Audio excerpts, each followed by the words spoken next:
Hey, everybody, and thank you so much for tuning in to what is my new podcast feature that I'm actually starting on YouTube now. A feature that I'm calling Me and All My Friends. It's exactly what it says on the tin. It's me sitting down in conversation with a bunch of my friends that I've met over the years throughout my touring life and my writing expeditions all across the world. And I'm delighted to say that today, my very first guest on Me and All My Friends is an incredible friend of mine. I got to know him, I think, back in 2016 or 2017, maybe, for the first time. He is one of the most exceptional songwriters, one of the most exceptional performing talents that I've ever come across in all of my expeditions around the world. And I'm delighted to have him here for the very first episode of Me and All My Friends. It's my good friend, Josh Willcutts, the artist also known as Yakyn. Good to have you here, Josh. Thank you for that amazing what am I looking for? Introduction. Wow. I'm a little overwhelmed. Most exceptional artist you've ever, or I said songwriter? one of the most exceptional. One of the most exceptional. Don't get too big of a head. All right. Well, I'd take that back then. I mean, I was hoping for most exceptional. You were hoping for better. Wow. Well, man. let me give a little bit of background, I guess, on why I'm doing this whole podcast series and why I'm starting this. I think that a lot of people are often quite interested to know about the kind of behind the scenes of what goes on within the music industry, any industry that people don't really understand, or any job that they don't entirely understand. But there's something particularly fascinating about people in entertainment and in music, that often there's this like grandeur that exists around entertainers and celebrities and all these different things. And I just think it's a really interesting insight to be able to talk to people like you, who is somebody who is within the throes of the music industry. You live in Nashville, Tennessee, what's described as Music City, USA. Right. And so I think that it's just a really interesting insight for people to be able to sit down and be able to listen in on a conversation like this between two people that this has been our career really for the past almost a decade now for me. I don't know, maybe 5 or 6 years for you. So I guess in starting the whole conversation, I thought it would be an interesting thing just to ask, like, how did your journey actually get started in this whole crazy industry? Like, why have you made the decision that you want to be a songwriter? Wow. That's a big question. That takes me way back.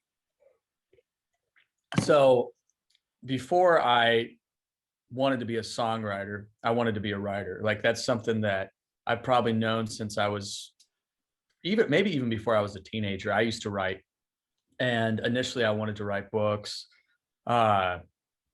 novels, and somewhere along the line I started playing music. I actually started out playing Celtic music. I played button accordion. That was my first instrument. And I think I was 13 when I started that. And so, as someone that liked to write, I think the main drive even behind writing that I found to be the same behind music is I just love to express myself. Like, I have a lot of, pent up emotion or something, and I have to get it out. And if people meet me in person, a lot of people think people have described me as laid back and even keeled, but I feel like under the surface, there's all this tension, and the way I release it is through some form of writing or music. And so I started out, like I said, trying to write books, and I started writing poetry. And then I pick up this horrible instrument called the button accordion, and I try to figure out how to express that passion. Apologies to any button accordion players out there, or anyone who plays the accordion. They all know. The accordion players are always the butt of all jokes for some reason. They are, man. Well, I believe, I don't know how that came about, but for some reason, button accordion players and accordion players in general just always end up being the butt of all jokes in Celtic and I don't know. Music. I think when you play the instrument, I mean, I think if you can make a beautiful noise with an accordion, you can make a beautiful noise with anything. So I will say that. So maybe figuring out how to make a subpar beautiful noise with the accordion help teach me about making a good noise in general. But I eventually went from so I said, like, I started writing, then I played Celtic music, I played button accordion. And at some point I got the crazy idea. I mean, it seems like an obvious idea to kind of marry the two together. And I started to write songs. And that happened, somehow accordion eventually led to a little bit of piano. And then that's when they started to marry each other, and I began to write songs. And that began my journey, I guess, of being a songwriter. And there was certainly steps that went from that all the way to Nashville. But I didn't really know in the beginning what I was doing with music. I lived in a pretty strict environment that kind of put a lot of limits on me with what I could do with music. I grew up in a commune. Man, see, stop me like at any point if I'm going too deep into something. No, man, it's all good. This is Okay. part of the reason why I wanted to have you on this, was the fact that your story is just so fascinating. It's such a fascinating journey, such a fascinating life journey, like regardless of even your experience in music or some of the successes that you've had over the years or whatever. Your story in general and just the way that your life has evolved is such a fascinating thing. And that's a huge part of the reason why I'm so excited to have you on as the first guest on this podcast. Oh, dude. Yeah. So get into all the detail that you want to. I want people to hear it, whatever you're comfortable sharing. Yeah, no, I'm comfortable. Yeah, whatever questions you want to ask me, I don't think there's a question I wouldn't answer. But yeah, so in terms of music and pursuing it, I was pretty limited because of this commune I grew up in that was very religious. And I kind of felt like if I lived here and being in the community, like what I could do with music kind of had to stay in the bounds of God and worship and something of that nature. And so strangely enough, I didn't really want to write worship songs. And I didn't really want to write Christian music. And I think the reason for that is because I've craved authenticity and honesty. And if I was being honest at that time in my life, my perception of God, he wasn't entirely something I worshiped from all the way from the bottom of my heart. He was something I feared and someone I respected. But worship has to come from a place of honesty. And so I think that's why in the beginning I struggled with worshiping God and wanting to write that kind of music. And so that was a dilemma for sure, like living in this community, writing songs and feeling like I had like limits. Artists are some of the hardest people to put limits on. If you limit art, you kind of kill it. And so, so my early stages of being a songwriter, I remember I literally had to, when I would write a song, because my songs were definitely the edgiest songs that were being written in this commune. And so I had to check my songs with leadership. And I remember like showing the leaders like, hey, this is a song I wrote, and they'd critique it and be like, yeah, dude, it was intense, man. It was kind of like bringing your songs to a music publisher nowadays. Yeah. I guess there could be some similarities. Yeah, for sure. And but rather than a music publisher seeing the validity of if my music was good enough to be on the radio, these guys were seeing if my music was good enough to be in God's kingdom, and if it was worthy of God. And so, so anyway, man, that was an interesting time. And I didn't know if I wanted to be, I didn't know how to, it was hard for me to imagine myself as a performing artist that was making a career out of music, because in this community that also felt very self-glorifying. Like, my life had to be for God. And like, why would I pursue music? Why would I? And so I had all these questions, but I knew one thing for sure during all of it is that I had to create music. Like I just loved writing, and it was something that just came naturally, and it was going to happen regardless of what its purpose was. It was just going to happen. And so that's where my songwriting journey began. And it definitely, there was a process that led me all the way to Nashville. I don't know if you want me to get into that part of the story or if you have any more questions in between. Yeah, well, just before I guess you touch on that, because I do think that's a fascinating part of your story too. Mm-hmm. I guess it's interesting, and I'm sure we probably have spoken about this before. It's interesting the kind of similarities in our journey, and just listening to you talking about like not feeling like you wanted to write worship music because you felt like there was something lacking in the authenticity in worship music. Because when I hear you say that, I actually hear myself. I'm reminded of myself and the place that I was in when I started to write music. I started writing when I was I guess my very first songs were like when I was 8 or 9 years old. Mhm. I remember when I was in primary school, what we call primary school here, you call elementary school in the US. Yeah. Started this like boy band with a few of my friends, and I was writing songs for that. But that was my first like excursion into it. But then the thing that Yeah. really got me involved and integrated into music was that I ended up joining a worship band. Okay. I Yeah. joined my church band. And when I joined the church band, some of those songs, as my songwriting started to develop, those were actually worship songs that I was writing. Mm. But there was something about where I was at that particular moment in time. I guess I was so caught up in the idea of like being a sinful person and struggling with sin and all of that stuff. And there Mhm. was that natural, like instinctive struggle where I didn't necessarily feel like I could be completely honest about the things I was struggling with. Right. And therefore, it was very difficult to put those struggles into words in something that you were going to share. And to me, whenever I used to listen to worship music, when I would listen to worship music a lot of the time when I was performing in the band, and I used to listen to the worship music, and at the time it just felt so far removed. It didn't feel like it felt like it was glorifying God. It was giving God the glory. And yes, that is a really important part of church and faith and all of that stuff. Yeah. Yeah. But there was something completely missing at the time Mhm. within Christian contemporary music where there was no talk of that struggle. I Mhm. couldn't relate to the music. It felt like this completely Right. disjointed thing where I Yeah. couldn't connect with it because it was glorifying God. And yes, I loved God, and God was an incredibly important part of my life. But Right. at the same time, I also had these real struggles. And it seemed like all of that stuff was just being papered over and nobody was actually confronting any of that. Do you know what I mean?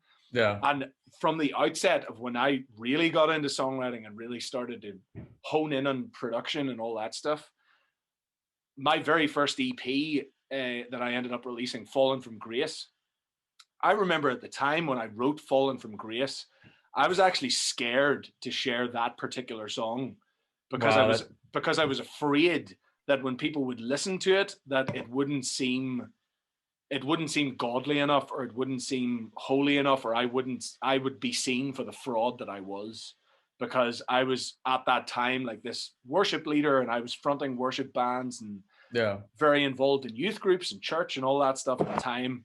Right. And I was just scared for people to see me for who I was, for people to be able to see that I was sinful and I had troubles and I had doubts and I had all of these different things. I was just frightened for people to be able to see that. Right. It's just it's such an interesting thing.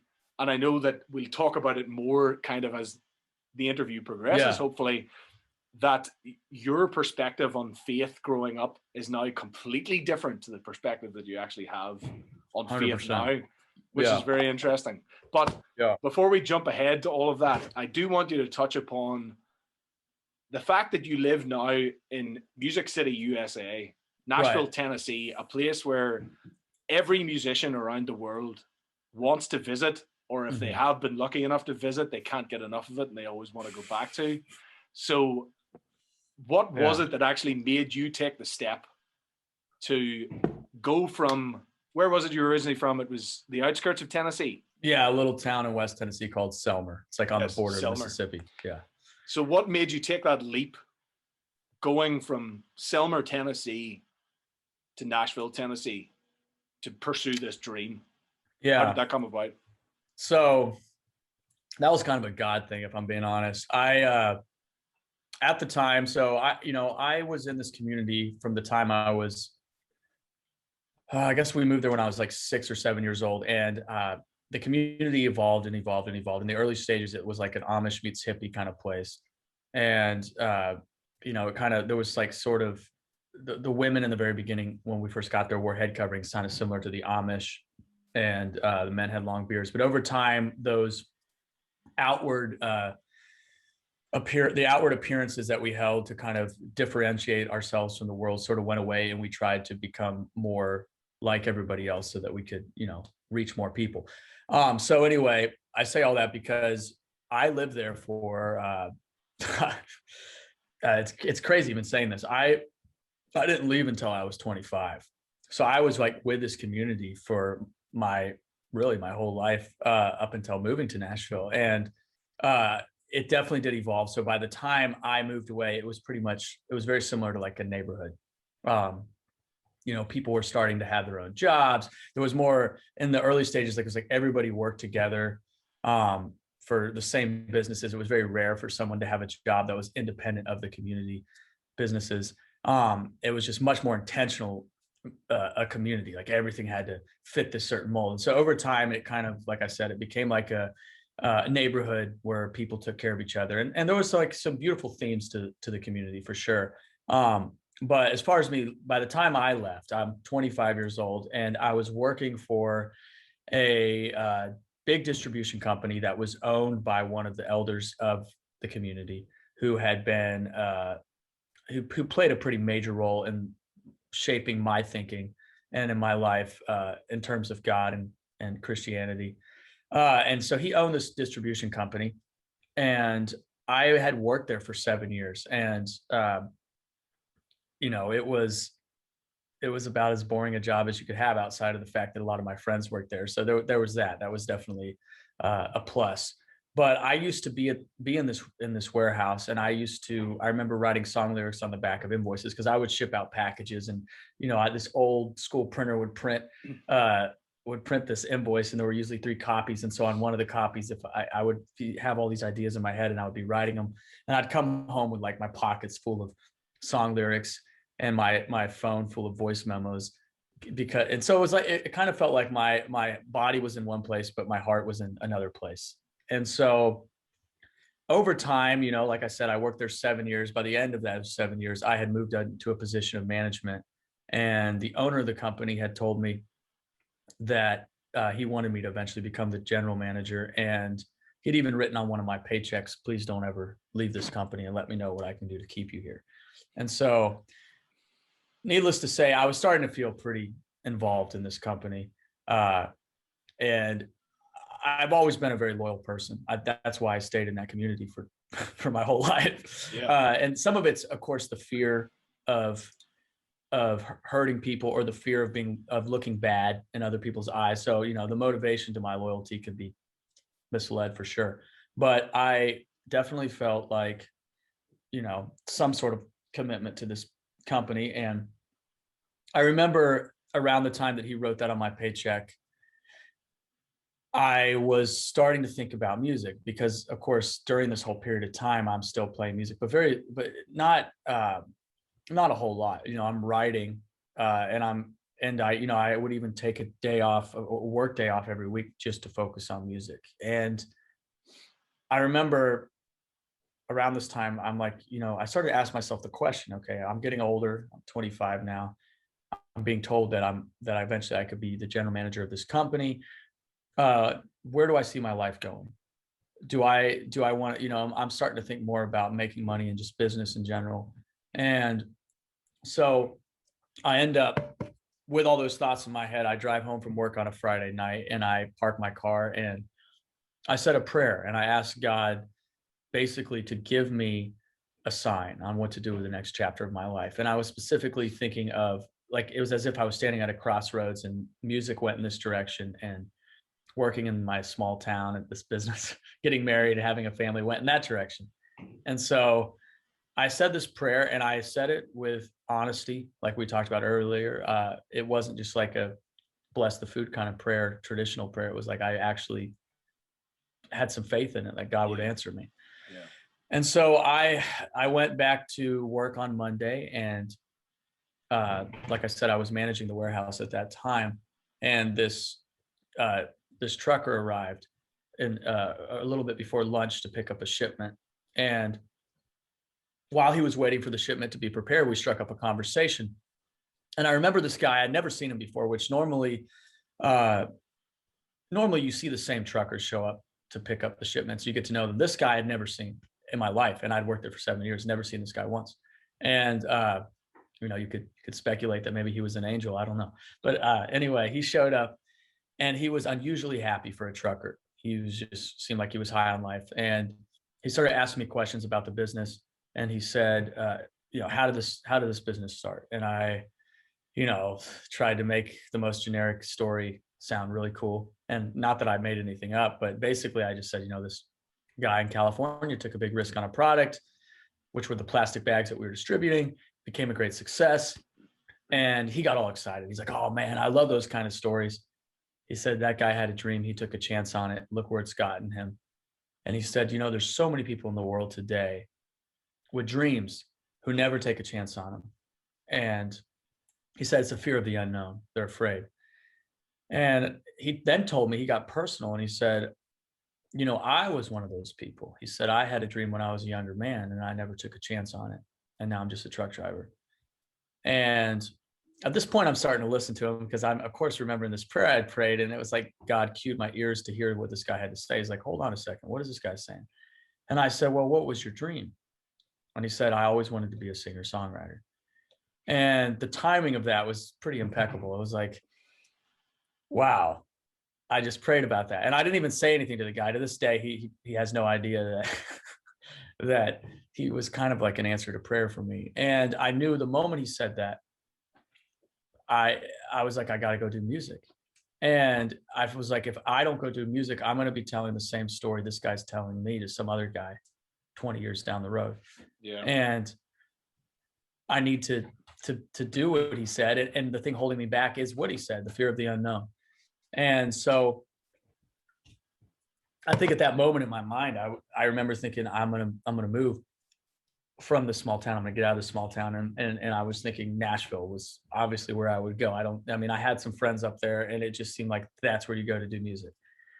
And so if that wasn't enough of a motivation for me, that same year, my best friend at the time, who I started music with, we started Celtic music, and he was actually the first guy that we started to try to write these songs that we had to have reviewed by the community.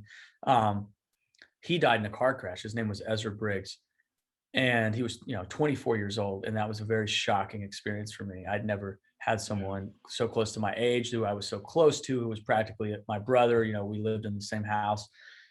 I'd never had someone pass like that, and that it was the combination of the trucker story and then my buddy passing that just pushed me out the door. I'm like, I got to go do this. And I just immediately started addressing all those what ifs in my mind and just started, going, no, I got it. No more fear of the unknown. We got to do this. Yeah. And so that was probably a slightly long version of why I moved to Nashville.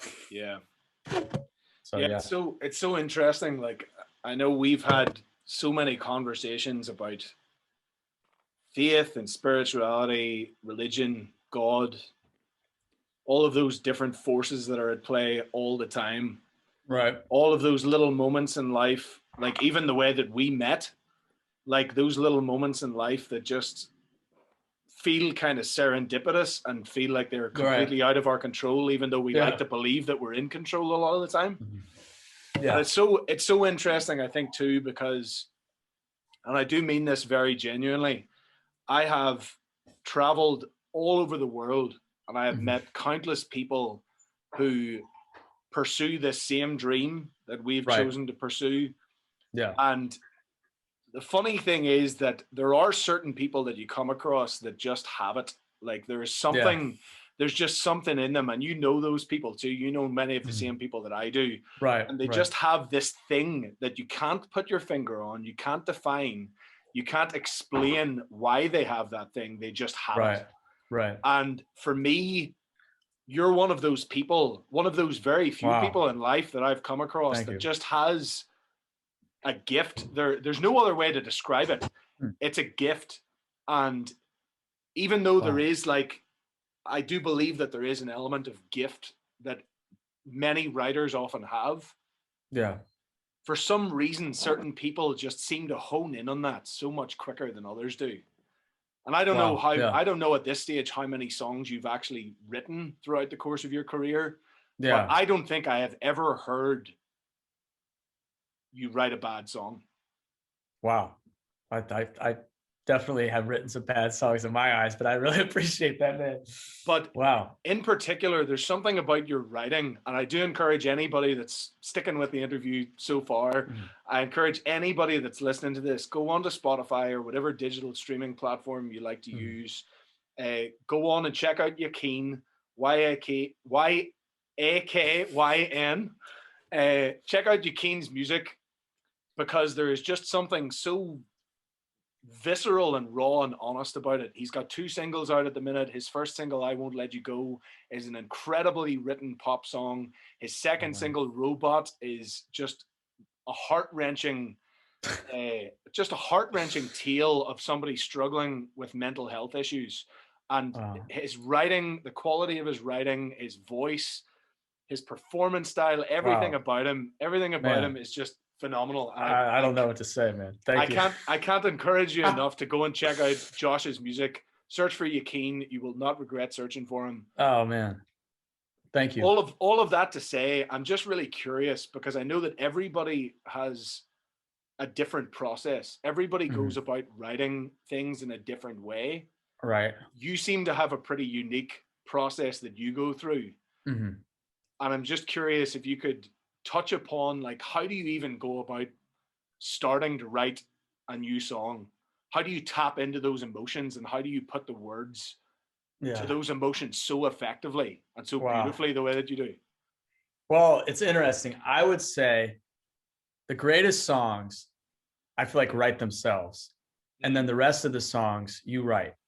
And they can write themselves through a number of ways. I mean, I sometimes think they're just gifts from God. I actually all the time think they're gifts from God, but the way that they come to you, like the most effortless ones, those ones that just come out of your soul, those are the ones that write themselves. And I would say experiences in life can kind of drive those songs. Pain drives those songs. I don't know. It's kind of hard as far as, it's hard to even say, but it's almost like, they just, some of those things, they just seep right out of you, and you're like, whoa, where did that come from? Like, it's almost like something just passed through the universe and went into you, and then you were something that just released it into the world. And that's how some songs have felt to me. I will say that I have had a horrible time of depending on those moments, and those moments, they're beautiful, they're inspired, and you love every second, and they happen quickly. But a lot of writing, I believe a true professional songwriter doesn't depend on those moments, and they create more opportunity for those moments to happen by writing when they don't feel inspired. And I kind of feel like that's been I've heard it multiple times in Nashville, because it's a big songwriters town, that what defines a professional writer is learning to write when you're not inspired. And I have found in those cases, there's been like, when I got sick over COVID, I forced myself to write every single day. And I was like, I'm going to write a song a day, no matter how much I hate the song, even if I don't feel inspired. And I found in certain moments, there's another thing people say is that, oh God, I'm like, maybe you could help me remember what this is, but basically don't wait to be inspired. If you start writing, the inspiration will come. Paraphrasing a much more eloquent way to say that. But I found that to be true. I wrote a couple songs that I was like, whoa, these are some of my favorites I've written, especially lyrically. And it was because I just started. I got the wheel in motion, and then the car starts to move. Then you start to feel the wind, the speed picks up. And, I had to jumpstart that car. Sometimes it's almost like you're on a hill and you just start flying. Yeah. But sometimes you got to actually like start it. So, as far as my technique, man, I just, there's coming to the table with an idea in terms of like a hook, as they say in Nashville, a songwriting hook. I didn't really know much about that until I moved. I guess I'd started that a little bit before I moved to Nashville, but when I got to Nashville, I realized that was the big thing. If you come into a co-write, people are like, what is your hook? Yeah. And you never would walk in and be like, oh, my hook's actually a melody. That's very rare to present a melody hook into a write. It's usually an actual lyrical hook. And so there's that style of writing, which I oftentimes have found that to be Somewhat more effective on keeping you on a roadmap to like get a song. But I will say less inspired a lot of the time.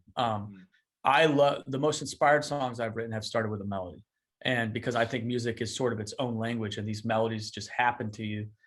First, it's a feeling becomes a melody. Then the melody kind of, you're trying to define it with words and it becomes this very moving song. And those are the songs where people don't even like lyrically, they look at them and they're like, it may not even say a whole lot, but the music is communicating such a strong emotion that they can sort of translate their own meaning from the melody over top of whatever lyrics you put on it. Those are the songs that it's like you don't even know what the words are when you're singing them. You're just like, I just feel this vibe, you know? And so that style of writing is my favorite for sure. Doesn't always happen.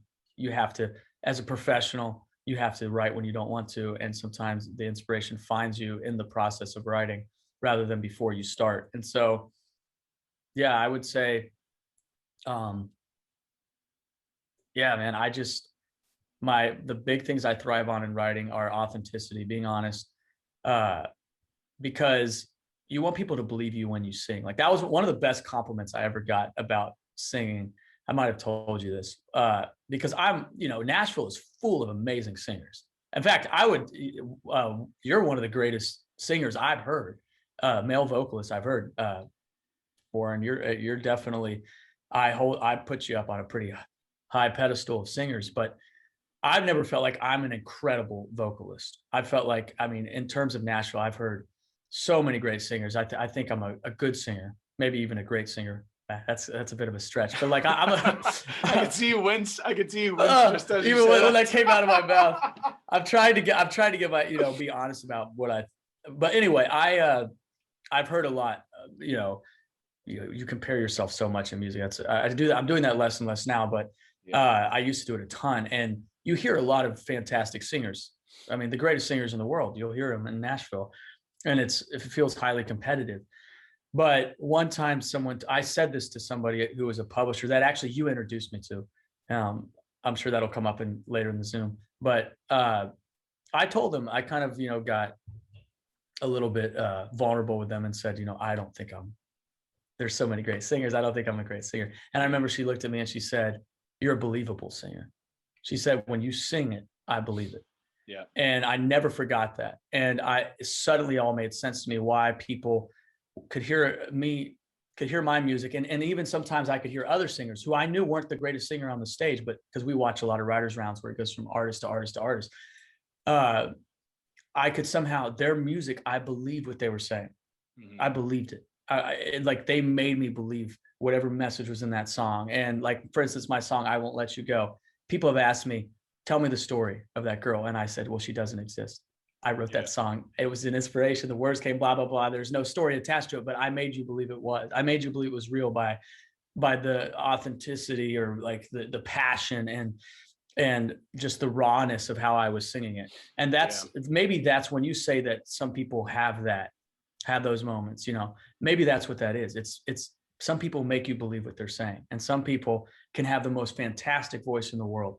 It's so perfect. And they're ripping on their guitar and the lyrics are so perfectly written out, but somehow it just doesn't pierce you. You don't believe a word they're saying. Yeah. You love it. You're like, wow, that's amazing, but it's not believable. And so I think that's what it is. I don't even know how I got there. We were talking about songwriting, but when it comes to writing, that's something I really, truly have held on to, is that I want people to believe what I'm saying. And I've written songs where I'm like, I don't even believe what I'm saying. Yeah. And I played them, and there's been nights where I don't believe a word that's coming out of my mouth, and I'm out of touch with the music, with the song.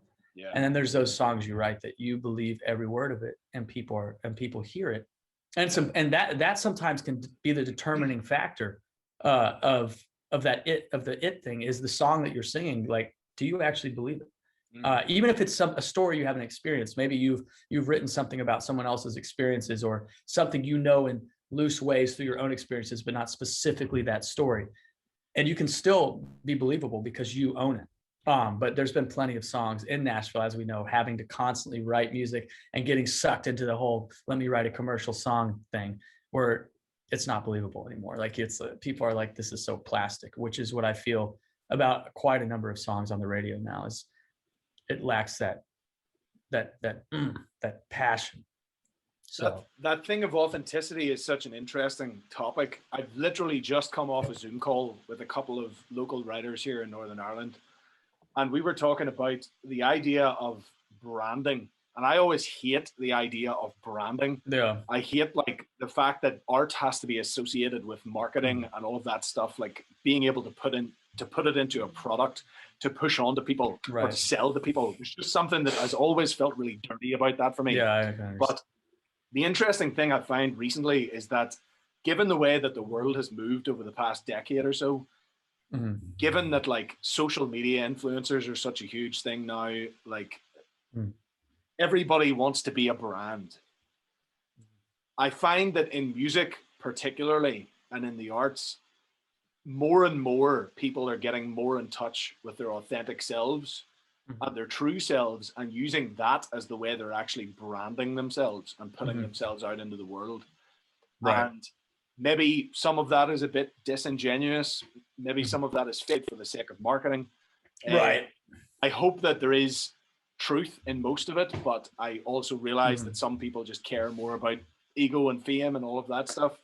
And maybe for that sense, it's not real, but there is something, I think that idea of like truthfulness and honesty and authenticity, when you look throughout musical history, I mean, you were talking there about listening to singers and people maybe not necessarily being the greatest singer in the world, but there's something believable about them and something authentic about them and real. Yeah. And when you look back at like Bob Dylan, for instance, one of the biggest singers and songwriters in history. Bob Dylan, I mean, doesn't have the greatest voice at all. Just because no. But it's just interesting how, because he had such honesty and such authenticity in his writing, that people were so attracted to him, regardless of whether he sounded like a bag full of cats at times. Stuff that he was singing, his words were so truthful and so honest and were so poignant to so many people and so poetic and all of those things that he became one of the greatest songwriters of all time. Yeah. Even though he didn't have the greatest voice of all time. Right. But, and I still think I remember hearing something, I can't remember exactly where I heard it, but I think it was actually in a documentary about Sam Cooke. And somebody made the point about how the greatest singers are people who have experienced pain in their life, real pain and real suffering in their life. And the reason why they're such incredible singers is that you can actually hear that pain coming out in every note that they sing. You can hear, and that's the authenticity thing. That's the thing that people really get it, and they really understand the feeling and the emotion that they're trying to convey in the words that they're singing. That was the first compliment I ever got about a song I wrote when I was probably 17 or 18. I remember a guy telling me, I like that song. I felt pain in it. Yeah. And so I know what you're saying. And I would even go a little further, like, yes, the greatest singers, the greatest artists have experienced pain, and that's comes through their music. But I also think artists are more sensitive to pain. Yeah. And so some people go through a lot of pain, but I marvel at a lot of these people and their ability to withstand. They have a high emotional pain tolerance. And I think artists have the lowest, typically have a pretty low threshold for emotional pain. And that's why they have to do something with it. And so they put it into the art, they put it into painting, writing, music, because they can't contain it. And that's a curse and a gift at the same time. Yeah. I know for me personally that writing has always been a very cathartic experience. And I typically am like a pretty emotional songwriter, I guess. Like I write a lot of my music based upon things that I feel in a given moment. Yeah. I know we've had conversations obviously about the idea of therapy in the past, but I'm just curious, when you mention that, do you feel like music for you or songwriting for you is your form of catharsis and your form of therapy without having to go and see a therapist? I mean, that's an interesting question, because in my darkest times, like particularly, like a lot of people say that breakups give them the most inspiration for writing. Like during a breakup, their writing just goes to town. Yeah. I had the opposite experience of that, to be honest. Yeah. I definitely did some writing during this last major breakup. But it was difficult for me to write. I didn't want to even go there. Like, I mean, the pain felt too intense. It was, writing was just like, it's almost like I require to be in a somewhat decent mental headspace. When I'm in the best mental headspace, I do the best writing. I wish it wasn't that way. I wish I was that guy who, when I'm in complete, utter, destruction and loss, that I can write these amazing songs. I have to find the surface, and then I pull from those moments. But my head has to be in a good enough place that I can put the pen on the paper and actually pull those deep emotions and that deep hurt out.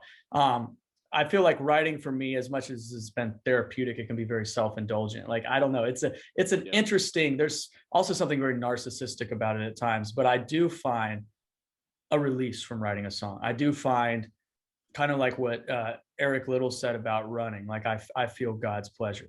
Like when in certain moments when I'm writing, like, this is what I was meant to do. And lately that's actually been, a lot of that has been writing, not even songwriting. It's just like, something clicks for me. Music, writing, something just clicks in these moments where I'm like, this is exactly what I'm supposed to, like, this feels so effortless sometimes, so natural. Like, I'm saying things that I didn't even know I had inside, like they're just pouring out. And that's when I feel like God has taken control of this body, and he's just pumping his ideas through me, and it's not even my own ideas.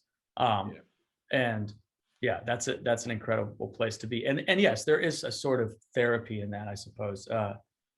There's a joy and a peace, and just knowing that this, like, sometimes you're writing words, and you're like, even like with writing my, I'm sort of working on a book at the moment, and like, even writing my story has helped me process some of the things that have happened in my life. And songwriting can do the very same thing. It's like you discover what that was. Suddenly it comes back, and then, or you remember who you were at this time, or like all these pieces to this puzzle start coming together, and you have these, oddly enough, these answers to questions that you didn't even sometimes know you had. And that's, writing does that. So writing is therapy. Yeah. Yeah. It's an interesting thing when you touched upon it briefly there earlier on. The idea that, like, you feel sometimes like you're channeling the universe, or like something comes into you and kind of flows through you. Yeah. And that's what ends up being on the paper, or that's what ends up being the melody and the lyric of the song. Right. I remember hearing, I've heard various like different interpretations of that, or different kind of wordings of that. But one thing that always stuck with me was, I heard about Joni Mitchell, how Joni Mitchell used to say that it was like she was being a channel for the muse, and the muse wasn't that the muse would always present itself, but she would go to the studio every day, and she would sit down at the piano in the studio every day, so that she could always be there waiting for whenever the muse came. And when the muse came, she was ready and waiting with her pen and paper, or her staff, or musical score, or whatever, her little tape recorder, whatever it was. She was sitting there ready and waiting for whenever the muse, the universe, decided to come into her and channel through her, to use her to kind of funnel through those ideas that for whatever reason had hit her in that moment in time. Yeah. And I just think that's such a beautiful way of looking at it. Like, the idea that we, as you said, like, every song is kind of like an inspiration from God. It's like us capturing this little feeling of some spirit that's outside of us, that when we're writing our best songs, oftentimes we don't even feel like we're writing them. Like, it's kind of like going into that flow state where you're out driving your car, and you're going from your apartment or your house to the grocery store or whatever, and you get to the grocery store and you stop the car and you think, I don't remember any turn that I took to get here. I don't remember any of the road. I don't remember hitting the accelerator or hitting the brake at any point, changing gears. If you change gears like me in the UK or in Ireland, you guys have automatic cars, so that's a different process for you. But you don't remember any of that process. It's like this flow state that you get into, that you completely lose sight of what you're doing, and it's like something else overtakes you to be able to control that process. It's just such an interesting thing, and I hear that more and more.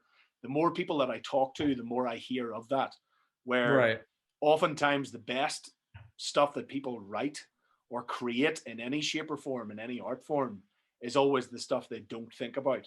It's when they take themselves out of the equation and they just channel whatever it is that's coming to them, and they stop thinking about what they're doing and they just do it. Yeah. That's oftentimes the best stuff that comes out. Yeah, I mean, ego definitely gets in the way of it. It reminds me of this project I did recently. I think I told you about it was a sync project for Warner Chappell. And basically I was told that they wanted me to write 6 songs. And it was called The Celebration of Love. And ironically, I was recovering from a breakup at the time.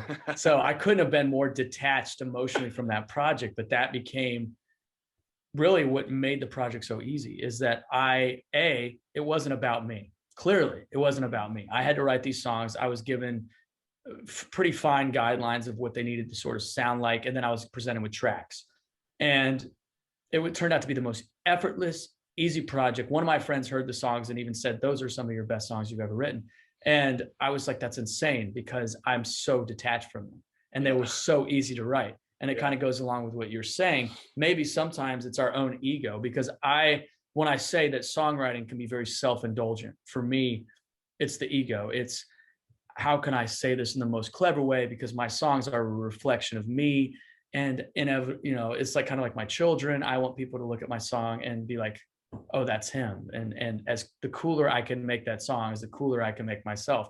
And like you're saying, I have plenty of songs that have never been finished, that had great beginnings. Maybe they were those inspirations and I held on to them too tightly. And I'm like, oh, no. This guy isn't ready to go out yet. I need to put my touch on him. And then boom, it's like a dam that just stops the river from flowing.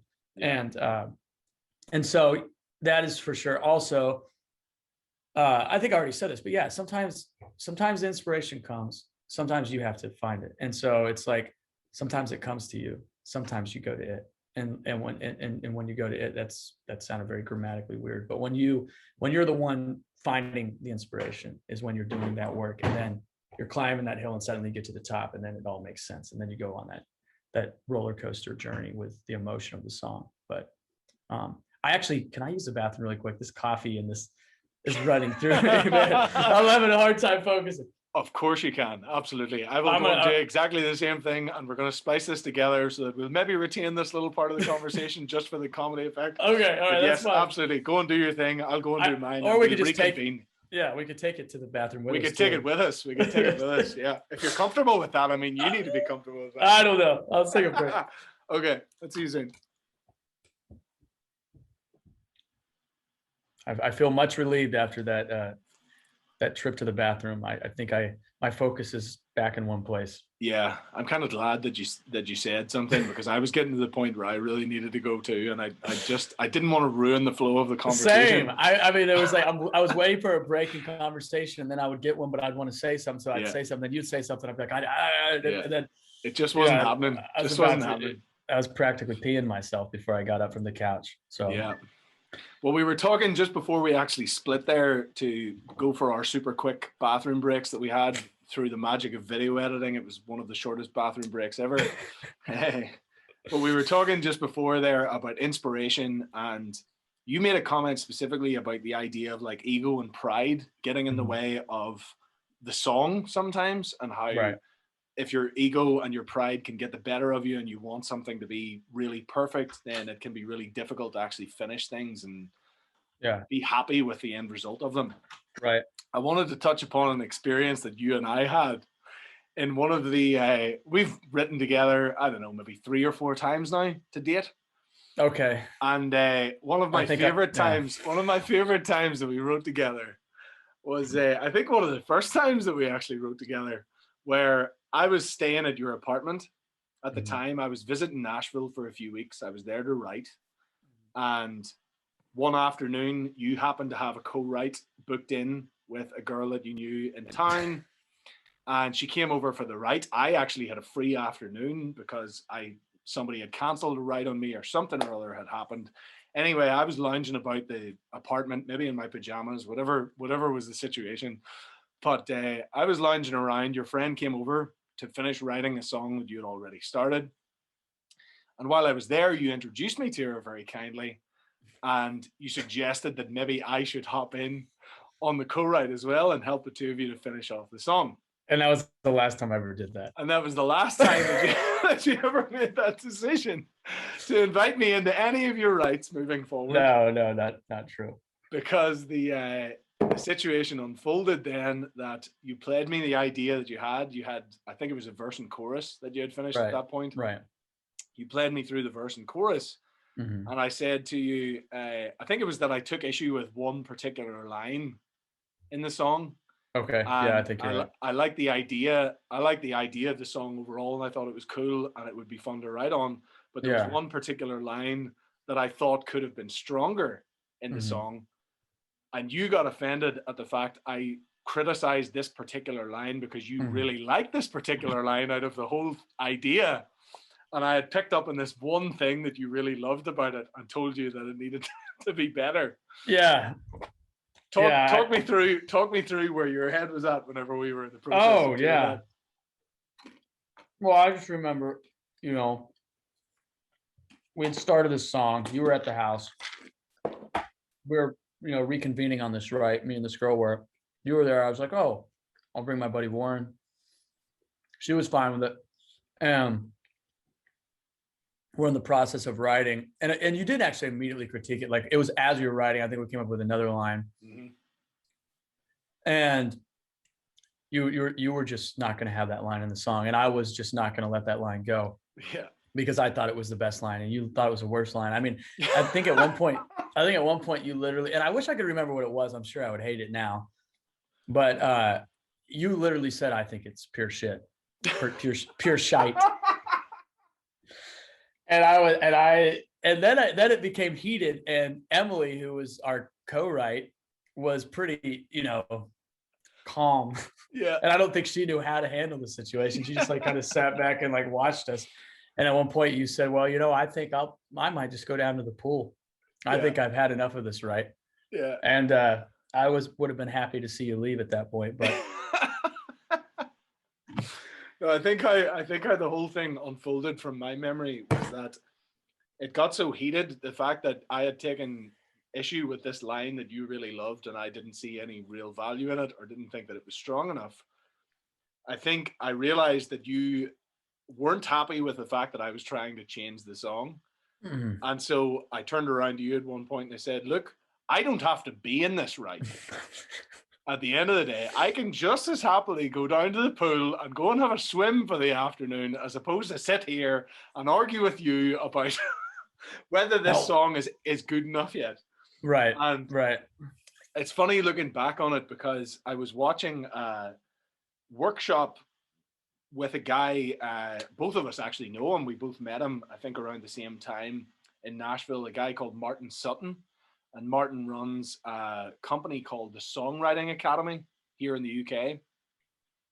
Martin Sutton, that name sounds so familiar. Yeah, you've met him before. I think he had a cut with a major boy band or something or other. He's had a few pretty big hit songs with different artists. He runs a company called the Songwriting Academy. I signed up to one of their workshops. It was just a Zoom online workshop. Right. Signed up to one of them, and I think it was a girl by the name of Shelley Poole, who's another hit songwriter that he was interviewing on the workshop. Mm-hmm. And Shelley Poole made the point. She was like, what you don't want to do when you're writing with people is you don't want to criticize people's ideas or tell them that they're horrible. You don't want to turn around and tell someone that their idea is shit. You don't want to be a dickhead in the course of writing a song. You don't want to have an ego and pretend that you know better than anyone else does. Because the reality is that when you walk out of that co-writing situation, that person's never going to want to write with you again. And as soon as she said that in the course of the workshop, I started pissing myself laughing. Because I thought to myself, if it had have been anyone other than you who I had that reaction with, or I had expressed myself in that way in the course of the co-write, if it hadn't been somebody like you who is such a close friend, and Right. we've known each other for a period of time outside of writing together, like we actually are friends. It's not that we are just acquaintances who collaborate every now and again. We spend a lot of time hanging out together. We've spent way more time hanging out as friends than we have actually working together. Oh, for sure. Shape or form. For sure. And so we kind of had the rapport that we could get away with having that kind of tussle in that working situation, to the point where you literally were going to put me through the balcony window because you were so pissed off with me at the time. You were we were so aggressive with each other at the time. Yeah. And it's just so funny how in any other situation, like we would have never worked together again. We probably would have entirely ruined the relationship off the back of that encounter with each other. Well, in your defense, you wouldn't have acted that. You wouldn't have spoken that way in any other right. Because we were good friends, you felt the freedom to do that. And so, I mean, I know you and I talk a certain way when we're writing that we wouldn't talk to, because we're such good friends. So, I don't think you would ever have that issue at doing that to somebody that you would lose a co-writer for all eternity, I think. And then I have this horrible thing that because I know you so well, and because we both kind of know how to push each other's buttons to some degree, I have this horrible thing in my personality where sometimes if I can tell I'm pushing somebody's buttons, I just want to push them a bit more, just to get that rise out of them, you know? Because there's something funny to me about being able to get that, that rise out of people. I could tell that that's a joy of yours. Yes. But anyway, moving on from that, so I wanted to touch upon some of the things that you found most challenging in your career outside of writing with someone like me who can be a real dickhead at times. That might be the most challenging right there. That probably is the most challenging thing you've ever faced in your career to date. But I wondered if you could share some of the things, because you were talking earlier about whenever you decided that you were going to be a writer, you said you were thinking a lot about like business and life moving forward and all those different things, your career. And then you probably got into the industry and realized, well, actually, there's not really an awful lot of money to be made in this industry. So why on earth did I ever bother? Yeah. Why did I ever think it was a good idea getting into this songwriting thing? I ask that question every day. The most challenging thing in the music industry for me personally is being consistent. I still struggle with that. I've kind of taken a step back, probably more so this year. And I've looked at all the people that I've seen that have become successful in the industry. And I've found that there's one common denominator to every single one of them. And it's that they stay consistent. And their levels of success can vary. Like when I say successful, that word's pretty relative to what each person's definition of it. But people that I've seen make moves, I'll just say that they've been consistent. That is the only thing. And it goes all the way back to the tortoise and the hare, slow and steady wins the race. It's that way. A buddy of mine who was over here the other night was talking about working out. He works out, and the same thing applies to working out. It's not like how you go to the gym that one day and you work out really hard. It's the guy that goes to the gym every day and does a basic workout. My biggest struggle is consistency. And it's the same thing that I find what I was talking about earlier in writing, where I love when the inspiration hits me. I hate going after the inspiration. Well, same kind of scenario. I'm a sprinter. I've been even down to running. I'm a fast runner. Long distance is much harder for me because I get tired of like when you put the finish line that far away from me, suddenly I don't even want to run the race. But when the finish line's right there, I'll be the first one to the finish line. Yeah. And so that gets back to faith, that gets back to living day by day. But life is like that in general, and it's no different in music. And artists, a lot of times I think, are sprinters because they're emotionally driven people. And the most logically minded people that I've seen in music are the ones nowadays who are the most successful. I don't think it was always that way. I think when the industry was looking for artists, I think guys like probably you and I, because I would put you in the same category as me. I feel like the sprinter guys, the emotional guys, the artists that are, just torn up inside and are, aren't always logically moving forward with their career. Those guys got a lot of record deals, I think, back in the day, because the industry was looking for people like that. But now the industry, because of social media, could care less. They would rather find somebody who has already made moves to where they don't have to, fork out a bunch of money to gain them a fan base when they already have it. And so you're actually starting to see, and to me, it's an interesting dynamic, because in some ways it's kind of sad, because I feel like true art is kind of dying, because business people are making it the furthest.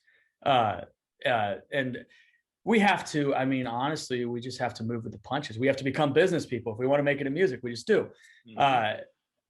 I don't know if that's going to change at some point, because I think music is getting less and less of that it factor that you were talking about. Like with TikTok and all these things, the music I hear now is just goofy music. I don't feel passion in it. I feel people making funny songs, explicit, sex-driven, funny, comical kind of music. Maybe that's what this generation wants to hear. If that is what they want to hear, I'm out, because that's not who I am. That's just not what I have to offer. It's not even a matter of me like saying, I don't want to write that. It's me saying, I'll never be successful at that. That's just not my skill. So it's a weird dynamic. It's kind of sad to me, because like I said, I really am seeing people who are most business minded make it. I don't always consider them to be people with the it factor. I see them to be people with the business factor, and they're being consistent, and kudos to them for that. I have not been that way. My biggest struggle, getting back to that, that's kind of a rabbit trail, is getting sidetracked.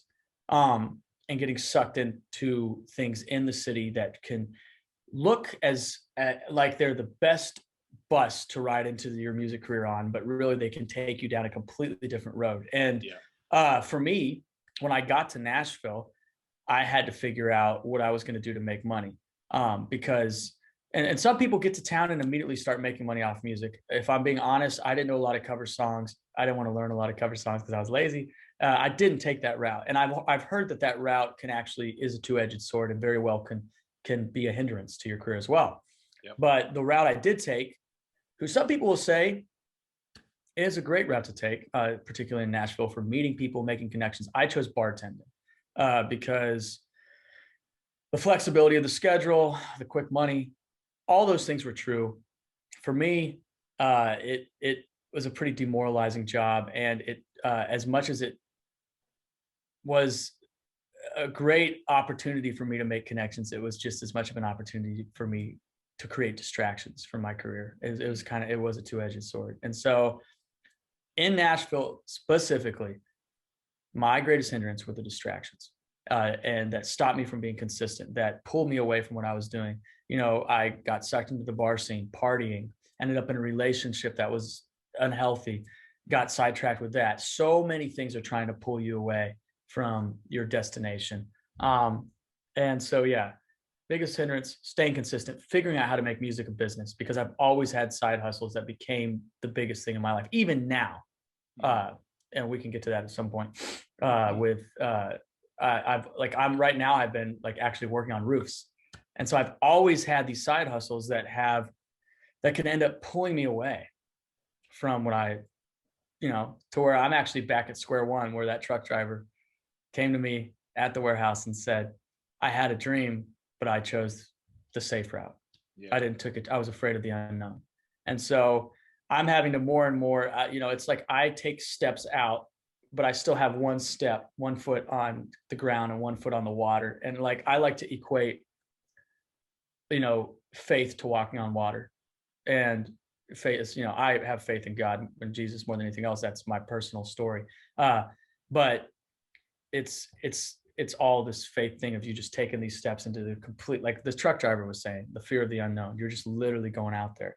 And, Nashville, you come here with starry eyes. You come here, everyone in your little town told you were going to be a star. In their eyes, you were the greatest thing that ever happened. You get to Nashville and there's 1,000 different versions of you from all their cities where they had the same fan base that told them the same things. Mm-hmm. And you start to compare yourself and you realize it's a saturated market. It's a market where people don't even want to pay for music to be played in their bars because it's so readily available to them.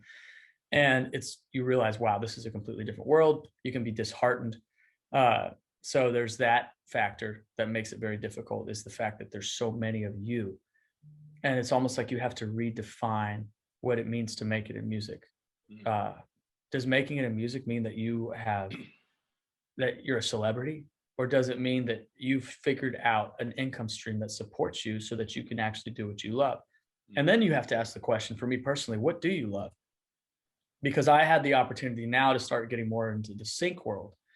But I've started to question, is that what I actually love? Sitting at my computer and making music for advertisement. The parts of music that I've loved the most are the communication that I have with the audience and writing something from my heart. And it can easily, if something like that maybe isn't meant to be that kind of a job where you're just at a desk pumping out melodies. Maybe it is. I don't know. I haven't, to be completely frank, I haven't fully figured that out. But most difficult thing in Nashville specifically, the distractions, and pull you away from staying consistent and just putting in the daily grind. Because, even the writers rounds, all the things that are in Nashville, like I played a writers round the other night, and I remember, I got off the stage and I was like, why am I still doing this? What is the purpose of a writers round at the end of the day? It's free entertainment for a bar. Yeah. It's the audience usually consists of other writers. And for whoever's listening or watching this, a writers round is basically just 4 or 5 different artists on stage at the same time, each taking a turn playing an original song. And these writers rounds, most of the time are free to whatever venue is having them. Usually you don't have to pay to go see one. The venue itself isn't paying the writers. They might be paying a booking person to have the writers for a very minimal cost. So in Nashville, it's become free entertainment. Like, why not have it at every single bar once a week? But you can get lost in this cycle of writers rounds. And people have told me this before, and I've seen this firsthand from working at a bar that hosted a lot of writers rounds, that it can become, your world ends up being this big and your audience ends up being other writers, which are quite frankly the worst fans to have, because they're trying to get fans and they're the poorest people in Nashville at the same time as far as spending. They're great. They're very supportive. It's great to have them, but you limit your circle. And the idea is to create bigger and bigger circles. You have more fans, you make more income, more people are touched by your music. And so that is some of the struggles in Nashville, becoming a freaking alcoholic, from between bartending and music, man. Like, drinking is the game. And then you slip some drugs in there too, and it gets even crazier. But there's just a lot of distractions in this town. Yeah. So it's interesting to hear you say that idea that music, or the things that are becoming popular on a mass scale, there's like less of that it factor, is the way that you described it.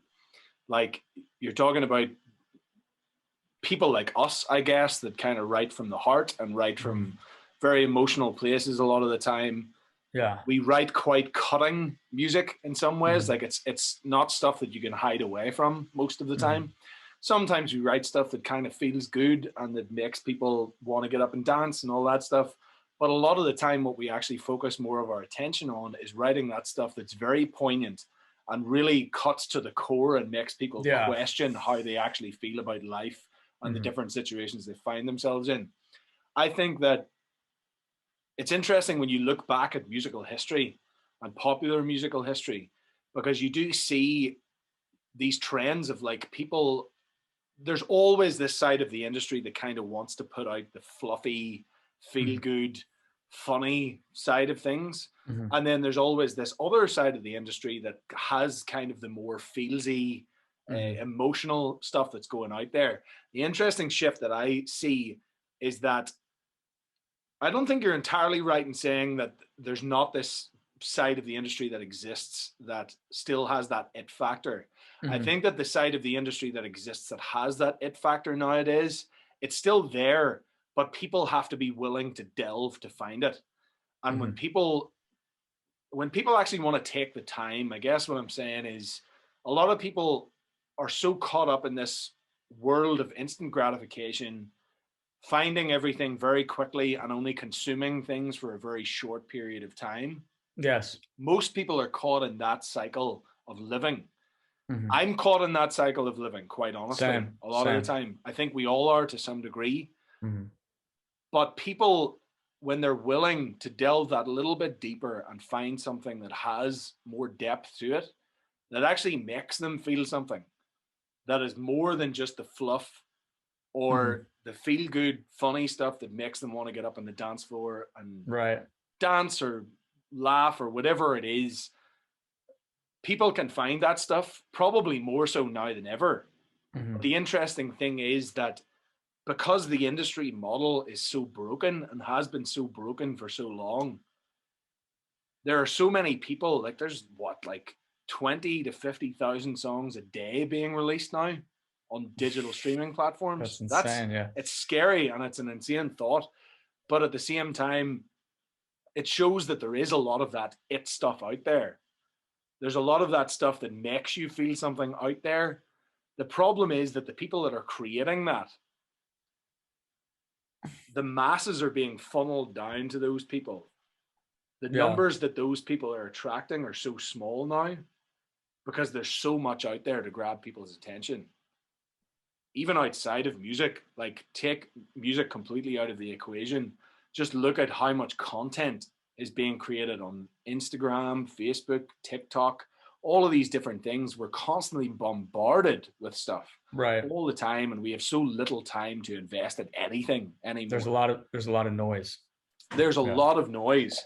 And the funny thing within the music industry is that even if you are one of those major artists and you're signed to a major record deal, if you chat to like a mutual friend of ours, Peter McVeigh will tell you that he's known many people who have been signed to major record deals who still have to work in Tesco's or Walmart or any of those things. Even though they have a major record deal, they still have to have that side hustle to sustain themselves because their record deal just doesn't pay enough in order to help them pay for their rent and pay for their groceries and all the necessities. It's not even like going and living this lavish lifestyle where you're drinking bottles of Jack Daniels every night or snorting cocaine off hookers' asses or whatever it is.